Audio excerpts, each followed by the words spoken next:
The glass of orange juice was still sweating on the table when I heard the word biologically. That word doesn't belong at breakfast. It doesn't belong in a child's mouth. And it sure as hell doesn't belong in the same sentence as, "You're not, biologically, our father." But there it was, said by my son, while casually chewing his cereal. I blinked. Once. Twice.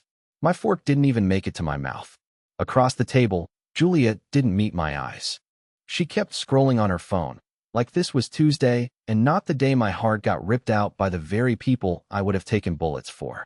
I looked at them both. Then at Emily. She wasn't chewing. She wasn't scrolling. She wasn't even blinking. She knew. She knew they were going to say it. She knew for days, maybe weeks, and just let it unfold like a slow-motion car crash. "Excuse me?" I asked. Max shrugged. "Mom said it doesn't change anything." Julia finally looked up. "We just think it's weird that you pretended to be our dad." Pretended? I forgot how to swallow. There was no yelling. No slamming. The room didn't explode. It imploded. Quietly. Like a dying star. I stood up slowly. Walked over to the sink. My legs felt mechanical. Emily whispered something, but I couldn't hear it over the sound of blood rushing in my ears. I stared at the glass of orange juice. The condensation had made a perfect ring on the wood. That ring's still there, and I haven't been back since. But here's the part no one tells you. When a man walks away, everyone assumes it's because he's broken. They never expect that he might rebuild, and they never expect what happens when he does. I didn't cry in the car. Not at first. I drove aimlessly for about 2 hours, turning when it felt right, stopping at red lights I barely saw.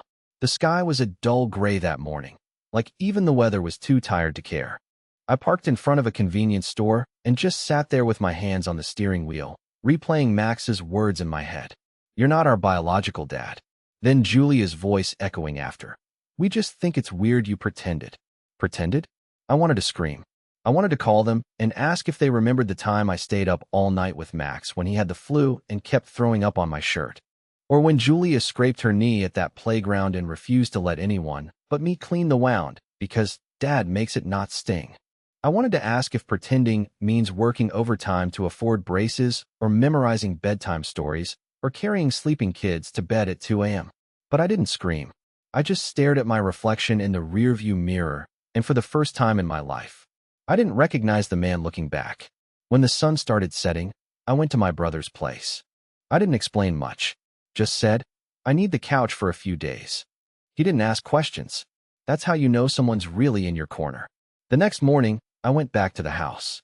Emily wasn't there. Her car was gone. I used the garage keypad. She hadn't changed it yet. I don't know what I expected to find. Maybe closure. Maybe guilt in the air. Maybe nothing. But I wasn't prepared for what I did find. There was a box in the corner of the garage, taped shut. It hadn't been there before. I recognized the handwriting on the top, Emily's. In thick black marker, it just said, "Old stuff, throw away." I opened it. Inside were pieces of my life, and not just mine. Photos of me holding Julia when she was a baby. Drawings from Max with "To the best dad ever," scribbled in crayon. Father's Day cards. A tiny t-shirt that said "Daddy's Buddy." A mug that Julia made me in kindergarten that said #OneDad in smudged paint. Even the ticket stubs from the zoo trip we took 5 years ago. All dumped into a box. Labeled as trash. I didn't even feel the tears start. I just sat down on the cold concrete floor and pulled everything out, one by one. My hands shook. Not from anger, but from heartbreak. From the realization that my entire identity had been demoted to a pile of maybe memories. That's when I knew. I wasn't just being replaced. I was being erased. I stood up. Left everything right there. I didn't take the box with me. Let her deal with it. Let her explain it someday when the kids ask where the mug went, or why the photos of their childhood look like someone else's life. But this story isn't about pity. Because after that night, something in me changed. And the next thing I did? That's the part no one saw coming. I didn't sleep that night. Not from lack of trying. I lay there on my brother's couch, staring at the popcorn ceiling, listening to the quiet hum of the fridge and the occasional groan of old pipes. It felt like the silence was mocking me, stretching out every second just to give me more time to replay everything that had happened. I kept thinking about that box in the garage, the careless handwriting, the words "throw away," as if my existence was now optional, something to be voted on. Around 4 a.m., I sat up. I couldn't do it anymore. I needed answers. Not from Emily, not from Julia or Max, but from the universe, or God, or the cruel hand of fate that had decided to slap me across the face with betrayal. And for some reason, I kept going back to the feeling that something was missing from the story Emily gave me. Something wasn't sitting right. She said she took the DNA tests, to be sure. But why now? After all these years? Why secretly? And then it hit me. Julia didn't just find the test results. She went looking for them, which meant someone told her, or showed her. So I did something I didn't think I'd do. I went back to the house. Again, I waited until I knew Emily would be gone. She always left for yoga on Saturday mornings at 8:30. Creature of habit. I parked a block away, walked in through the backyard, and used the hidden key under the chipped flower pot by the hose. The house smelled the same, like that cinnamon air freshener Emily overused. But it felt hollow, like a showroom. Too quiet, too clean. I went straight to Julia's room. I wasn't proud of it. Going through her stuff felt wrong, like I was betraying her. But I had to know. I had to understand how this all started. Her journal was in the second drawer of her nightstand. Bright blue cover, a bunch of band stickers on the front. I opened it and started flipping through, skipping past the pages filled with lyrics and teenage complaints about homework and acne. Then I found it. A page from about 6 weeks ago, written in all caps at the top. He said he might be my real dad. My hands went cold. The entry went on to talk about a man named Lyle. She wrote that Mom had introduced her to him just once, super casual, at the park, and he told her he used to be close with Mom a long time ago. She wrote that they started talking more online, messages through some app she didn't name. He told her he'd done a test and had reasons to believe he was her father. I flipped the page. There were screenshots taped in. Literal screenshots, printed and cut out, glued in.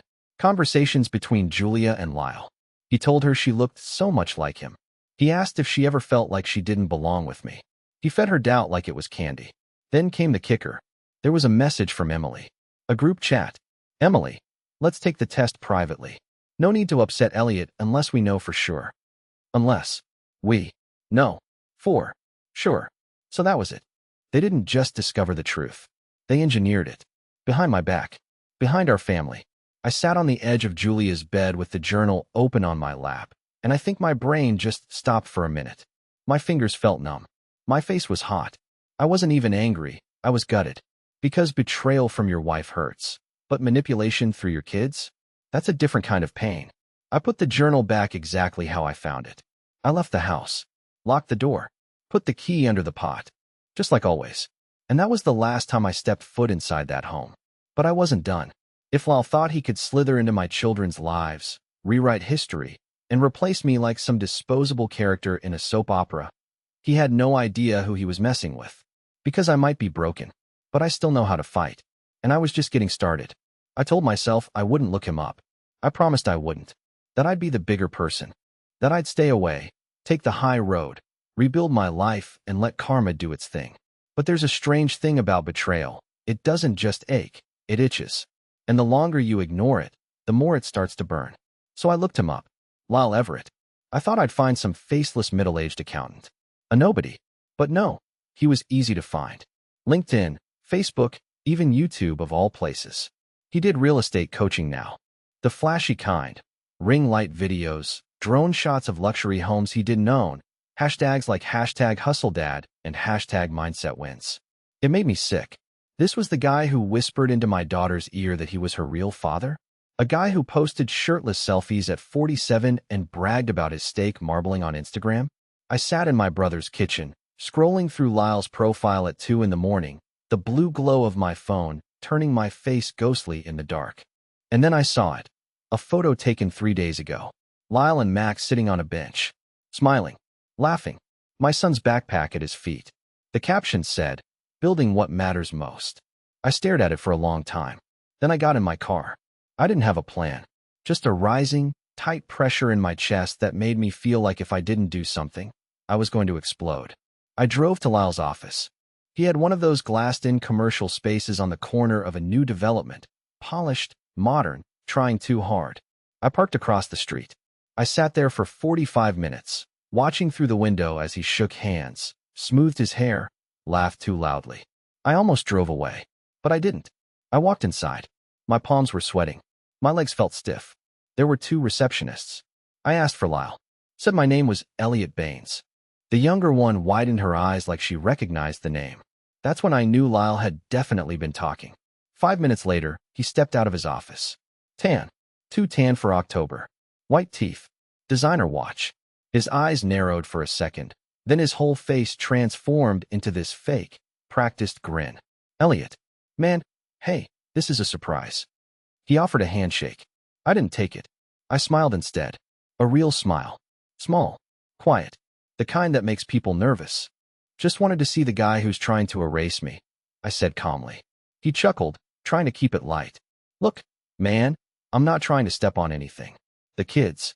You called her your daughter. He paused. I stepped closer. My voice was low, controlled. Years of customer service and swallowing my pride had trained me for this exact kind of tone. She is not your daughter. You contributed DNA. That's biology. I raised her. I lost sleep over her fevers. I taught her how to swim. I held her when she found out her first dog had cancer. You sent her TikToks and told her she had your smile. So don't confuse those two things, Lyle. Ever. He looked like he was trying to decide whether to backpedal or double down. But he didn't get the chance. I took out a folded photo. It was from Julia's 6th birthday. She was sitting on my shoulders, frosting on her nose, arms wrapped around my head like I was her whole world. I placed it on the reception desk. You can buy followers. You can spin your story. But that little girl, she had a dad. And you're not man enough to even know what that means. Then I walked out. I didn't raise my voice. I didn't punch him. I didn't even look back. But I knew I'd shaken him. Because some men use fists. But I know my words. They sting longer. Back in the car, I didn't cry. For the first time in weeks, I didn't feel hollow. But I wasn't done yet. There was still one person left to confront. Emily. And that wouldn't be nearly as civil. I didn't tell Emily I was coming. I didn't text. Didn't call. I didn't want her to have time to prepare, to shape the story, rehearse her version, stage the house like she always did before guests came over. I wanted her real. Raw. Caught under her own web. It was just past 7 p.m. when I pulled into the driveway. The porch lights were already on. Through the living room window, I could see her sitting at the dining table, typing on her laptop, wine glass beside her. The exact image of peace. She didn't even flinch when I opened the door. Elliot, she said, blinking like I was a hallucination. What are you? I held up my hand. No yelling. No pleasantries. Don't lie to me, I said, stepping inside. Not tonight. She stared for a second, then slowly shut the laptop. Her face changed, not scared, not defensive, just calculating. Like she was flipping through her mental index of responses, looking for the one that would keep her in control. I assume this is about Lyle, she said quietly. No, I replied. This is about you, and what you decided to do to this family. She took a sip of her wine, trying to play calm. I didn't want to hurt anyone. I laughed. A sharp, humorless sound. You invited him into their lives. You arranged a secret DNA test. You let our daughter message a stranger behind my back. A stranger you knew had no right to speak to her like that. And you watched it happen. You would have overreacted, she snapped. No, I would have reacted. Like a father. Like a husband. Because that's what I was. Until you rewrote the script without telling the cast. She stood up now, finally rattled. You were emotionally gone for years, Elliot. You buried yourself in work. You stopped talking to me. You didn't see me. I made a mistake back then. Yes, but maybe it was karma. Maybe you checked out so hard. Even karma got bored and came looking. I didn't move. Just stared at her. You're rewriting history, I said. And you're doing it with scissors. Fine, she hissed. You want the truth? Lyle reached out to me first. A year ago. He said he always suspected. I didn't respond at first, but the idea got in my head. What if Julia always felt something off? What if Max started asking questions? I thought maybe it was better they knew before they hated me for keeping it quiet. I stepped closer. You didn't do it for them. You did it for you. So you could clear your conscience and dump the fallout on me. You used me as a stand-in for 15 years and tossed me the second the original cast member showed up. She didn't respond. Just looked at me, eyes narrowed. You want to know the worst part? I whispered. I would have stayed. I would have forgiven everything. If you just told me. If you'd let me in. But you didn't. You let him in. She opened her mouth. Closed it. For the first time, She looked truly small. I turned to leave. Wait, she said suddenly. Where are you staying? I stopped, turned halfway. Why? Her eyes darted to the hallway. The kids, they're confused. Julia's been crying. Max keeps asking why you won't call. I think they thought you'd come back by now. Beg. I think they expected that. I nodded slowly. Let them. Elliot, don't punish them for this. They're kids. I turned fully to face her. No, I said. They're your kids now. You made that choice. You let Lyle into their minds. You let him build a bond behind my back. Now you live with it. You and your Instagram co-dad. I walked out. This time I didn't look back. Not at the house. Not at her. Not at the window where my kids used to wave goodbye. I drove until the sun started to rise. Pulled over on a hill outside town. Got out of the car and just stood there, watching the sky bleed pink. And for the first time in weeks, I didn't feel like I was losing something. I felt like I was becoming something else. Something colder. Something sharper. Because when a man finally lets go of what he can't fix, he starts learning how to destroy. 3 weeks passed. I kept my distance. I didn't text the kids. Didn't answer Emily's calls. I wanted them to feel the void. Not out of spite. At least not at first. But because I needed them to understand that I wasn't just furniture in the house. I wasn't a backup parent. I wasn't some long-term babysitter who got dismissed when the Real cast showed up. I was the one who built that family. Brick by brick. Birthday by birthday. And when I was erased, I wanted that absence to scream louder than any words I could write. I rented a small one-bedroom above a closed-down laundromat on the edge of town. The pipes rattled every time someone flushed. The heat only worked in the bathroom. I didn't care. It was mine. I slept on a mattress on the floor. Ate microwave dinners. Watched TV on mute most nights because I couldn't stand voices. But the silence didn't stay peaceful for long. It was a Wednesday when it happened. Mid-morning. I was checking my old email out of habit, the one I hadn't really touched since leaving. I was about to close the tab when I noticed a message in the spam folder. The subject line said, "Follow-up, photos attached." I opened it, and for a second, I forgot how to breathe. It was from him. From Lyle. But it wasn't sent to me. It was meant for Emily. I was CC'd by mistake. Maybe his browser auto-filled. Maybe it was the universe. I don't know. But what I do know is that in that email, he was bragging. He attached pictures, him and Julia at a coffee shop. Him and Max playing basketball. Selfies, smiling, staged. And then a line that made my blood run cold. I think it's working. They're starting to see me as more than just the other guy. Max actually called me dad once last week, even if it was by accident. But hey, accidents become habits. Then he added this. I know you said Elliot's still in shock, but honestly, it's probably better if he stays gone. Less confusion for the kids. Cleaner transition. You and I, we've got a real shot at this. I read it 3 times. Then a 4th. Then I just sat there, staring at the screen like it might vanish. He wasn't just worming his way in. He was replacing me. Systematically. Intentionally. I printed the email. Every word. Every photo. Then I started packing. But not to leave.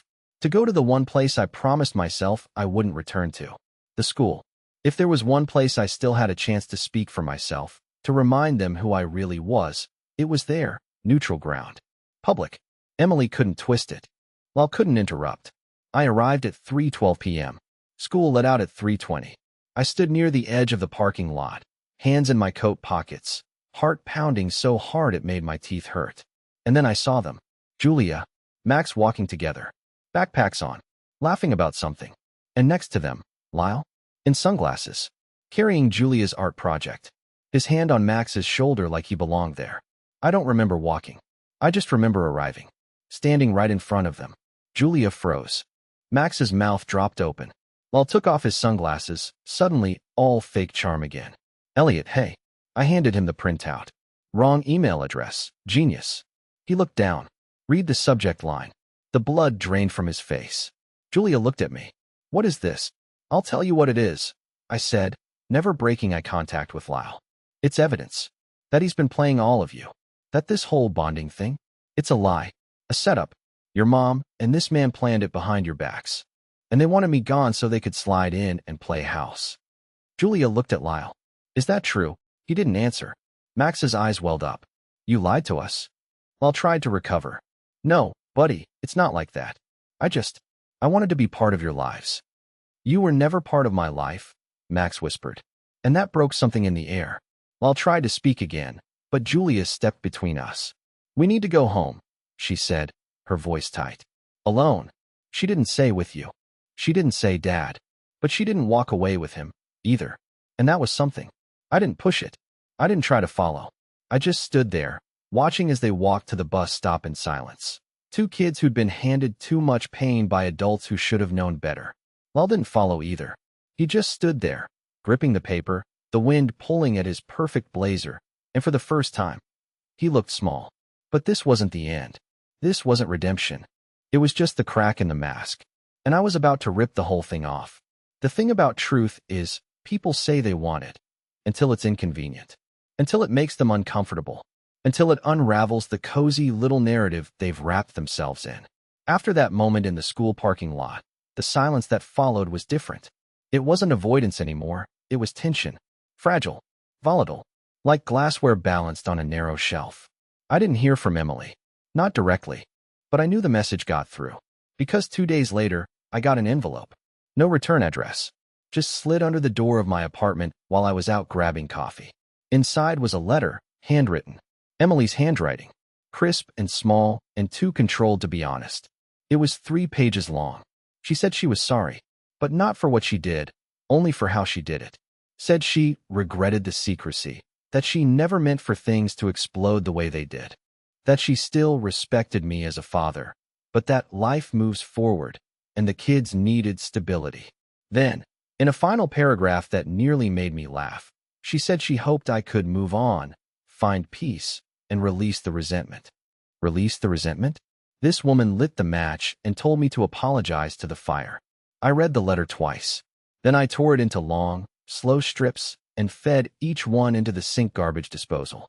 Let her apologies scream and steal and blade. Because I had moved on, just not in the way she hoped. See, over the past few weeks, I'd been doing more than brooding in a dusty apartment. I'd been collecting things. Screenshots, paper trails, voicemails, journal entries, pictures, every quiet thread in the tapestry of betrayal. But not to confront her. No, I didn't want revenge. I wanted freedom. So I called my lawyer. Not the one we used for the house, or the wills, or the time we had to deal with that neighbor's broken fence. I called someone new. Clean slate. No loyalty to Emily. And I asked a question I never thought I'd say out loud. If I'm not their biological father, what are my legal rights? Silence. Then the lawyer exhaled. That depends, she said carefully. Were you ever listed on the birth certificates? Yes. Did you believe they were yours when they were born? Yes. Did you act as their father for over a decade? Yes. Then you have something stronger than biology, she said. You have presumed paternity. That carries weight, especially if we can prove ongoing relationships, financial support, emotional bonds. I hung up with a strange mix of nausea and hope in my gut, because maybe I couldn't erase Lyle. Maybe I couldn't rewind time, but I could make sure the law saw what they were trying to bury, that I was a father, and they were mine. But before I filed anything, I needed one more thing. Closure. Not for me, for them. So I wrote a letter. One each. Julia and Max long, messy, personal letters. I didn't blame them. I didn't guilt them. I told stories, the ones they were too young to remember. The time Max got his head stuck in the stair railing, and I stayed up 3 hours rubbing butter on his ears. The night Julia had her first nightmare and wouldn't sleep without me singing that awful lullaby I made up on the spot. I wrote about what they meant to me, what I lost, and what I would always carry. I put the letters in separate envelopes. No return address. And I drove to the old house one last time. It was just after sunset. The porch light was on. The same fake lantern-style fixture Emily always said she'd replace, but never did. I didn't knock. I didn't go inside. I just slipped the envelopes through the mail slot. Then I walked around to the back, lifted the corner of the doormat, and placed a small brass key beneath it. It wasn't for the front door. It wasn't even for that house. It was the key to a storage unit I'd rented across town. Inside were 2 boxes, one for each of them, filled with photos, drawings, birthday cards, old toys. The us that mattered. The me that never stopped being theirs. I left a sticky note inside the boxes. This is what pretending looks like. Then I walked away. Not from pain. Not from the past. But from the version of me that waited for an apology that would never come. Because I didn't need closure anymore. I had proof. And the next thing I was about to do would be the loudest silence they'd ever hear. It was a Tuesday when it happened, the same kind of dull gray sky as the day this all began, as if the universe wanted to bring it full circle. I'd just finished brewing coffee in the tiny kitchen of my apartment, the one above the old laundromat that still smelled faintly like dryer sheets and burnt popcorn. I'd stopped checking my phone constantly, stopped waiting for emails, texts, apologies. I'd stopped a lot of things, but I hadn't stopped loving them. That was the part one couldn't switch off, even when it hurt. Especially when it hurt. I hadn't filed anything legal yet. I held off, even after the lawyer gave me the green light. I wanted to give them time, not out of weakness, but out of something stronger, out of respect for what was. I didn't want to win anything through force. I just wanted the truth to breathe. And maybe, if there was any part of them still connected to me, they'd come. And they did. At 4:17 p.m., I heard a soft knock at the door. Not urgent, not aggressive, just hesitant, hopeful. When I opened it, I didn't expect to see both of them. Julia was in her school uniform, her backpack slung low, eyes tired but clear. Max stood beside her, holding something behind his back. None of us spoke for a moment. I looked at them. They looked at me. And in that silence, years passed between us. "Hi," Julia finally said. "Hey, Bug," I whispered. Max stepped forward. "We found the key." My heart skipped. "You opened the unit?" I asked. He nodded, then pulled the thing from behind his back. It was the mug. The one Julia painted when she was 6, #OneDad, in smudged blue and orange. A chip in the rim, a crack down the side, but still whole. Still mine. She looked down. I cried when I saw it. I didn't remember making it until I held it again. "I never forgot," I said quietly. "We thought." Max started, then stopped. "We thought maybe you hated us now." My eyes burned. "I never hated you," I said, voice tight. I just needed to step back so the truth could step forward.